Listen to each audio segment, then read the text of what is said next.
Governor ప్రసంగానికి ధన్యవాదాలు. తీర్మానంపై చర్చ సందర్భంగా అసెంబ్లీలో కేటీఆర్ మాట్లాడుతున్నారు. గవర్నర్ తొలి ప్రసంగంలో 6 గ్యారంటీలకు చట్టబద్ధత కల్పించామని చెప్పారని, రేవంత్ రెడ్డి సీఎంగా బాధ్యతలు స్వీకరించిన తర్వాత తొలి సంతకం చేసిన ఆ ఫైల్ ఏమైందని అసెంబ్లీ సాక్షిగా కేటీఆర్ నిలదీశారు. FSL అగ్ని ప్రమాదంలో కాలిపోయిందా అని ప్రశ్నించారు. తొలి కేబినెట్ లోని 6 గ్యారంటీలకు చట్టబద్ధత అన్న మాట ఏమైందని అడిగారు. మాయమైన 6 గ్యారంటీల ఫైల్ వెతికి కనిపెట్టేందుకు ఒక సిట్ వేయాలని కేటీఆర్ డిమాండ్ చేశారు. సౌందరరాజన్ గారు చేసిన ప్రసంగంలో ఒక మాట మీకు కోట్ చేసి వినిపిస్తాను అధ్యక్ష. ఆ రోజు గవర్నర్ గారు తొలి ప్రసంగంలో వారు చెప్పింది ఏమంటే, ప్రజా సంక్షేమం కోసం, ఇది గవర్నర్ గారు నేను కోట్ చేస్తున్నాను అధ్యక్ష, 6 గ్యారంటీలు ప్రకటించాం. బాధ్యతలు స్వీకరించిన వెంటనే ఇచ్చిన హామీలు చెప్పిన మాటకు కట్టుబడి హామీలకు చట్టబద్ధత కల్పించే ఫైలుపై ముఖ్యమంత్రి రేవంత్ రెడ్డి గారు తొలి సంతకం చేయడం ఈ ప్రభుత్వం సంకల్పానికి చిత్తశుద్ధికి నిదర్శనం. ఇది గవర్నర్ గారు ఆ రోజు 15 డిసెంబర్ 2023 నాడు చెప్పిన మాట అధ్యక్ష. ఇవాళ నేను ప్రభుత్వాన్ని సూటిగా అడుగుతా ఉన్నా అధ్యక్ష, మరి ఏమైంది ఆ సంకల్పం? ఏమైంది ఆ సంతకం?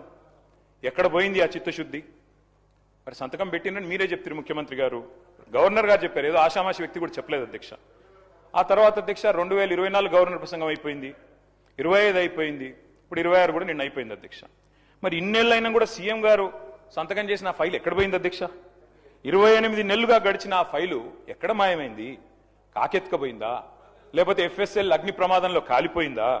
లేకపోతే మరి విచిత్రమైన విషయం అధ్యక్ష, ఇది ఒక గవర్నర్ గారు చెప్పిన మాట కాదు, ఇది మీ బాస్ రాహుల్ గాంధీ గారు చెప్పిన మాట.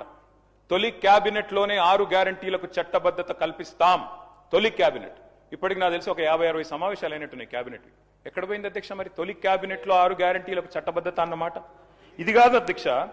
అధ్యక్ష, క్యాబినెట్ సమావేశాలు ఇన్ని జరిగినాయి, మరి ఫైలు మాయమైంది అధ్యక్ష.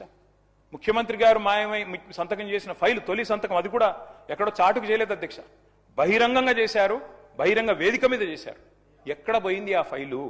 ఇవాళ నేను ప్రభుత్వాన్ని డిమాండ్ చేస్తా ఉన్నా అధ్యక్ష, ఆ మాయమైన ఫైలు ఆచూకీ కోసం స్పెషల్ గా ఒక సిట్ ఏర్పాటు చేయాలని చెప్పి నేను డిమాండ్ చేస్తా ఉన్నా అధ్యక్ష. ఎందుకంటే మాట్లాడితే సిట్టు అధ్యక్ష, గవర్నర్ గారిని, అట్లాగే పవిత్ర సభని, అట్లాగే మొత్తం రాష్ట్ర ప్రజల్ని ఇవాళ మోసం చేసి గవర్నర్ గారి ప్రసంగానికి విలువ, విశ్వసనీయత లేకుండా చేశారు అధ్యక్ష.